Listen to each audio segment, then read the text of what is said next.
Биыл Хомның отбасында егіс артылды. Артылған өнімді сату үшін Хом көрші ауылға жолға шықты.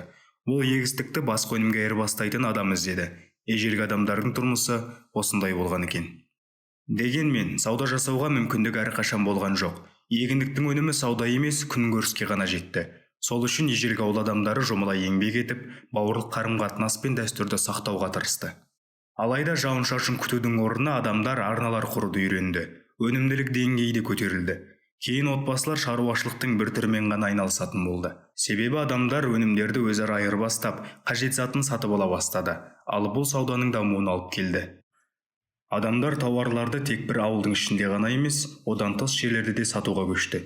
Үлкен керуендер жер жүзін кезе бастады. Керуен сарайлар салынды. Сауда, қолөнер және мәдениет орталықтары пайда болды. Осындай орталықтар қалаларға айналды. Басында әр аймақ өзге тілді, өзге дәстүрді білмейтін еді. Сауда жасауды қолға алған соң, адамдар өзара байланыс құра бастады. Осылайша олар тек туыстық қарым-қатынаспен шектелмей, басқа адамдармен кәсіби, достық қарым-қатынас құруға кірісті. Хом да Фемді қалада сауда жасап жүргенде кездестірді. Орталық Азия жерінде түріктердің алғашқы жазу мәдениетінің көрінісі соғды тіліндегі хаттар екен. Бұған дәлел ретінде Мук мұрағатындағы неке келісім шарты болды.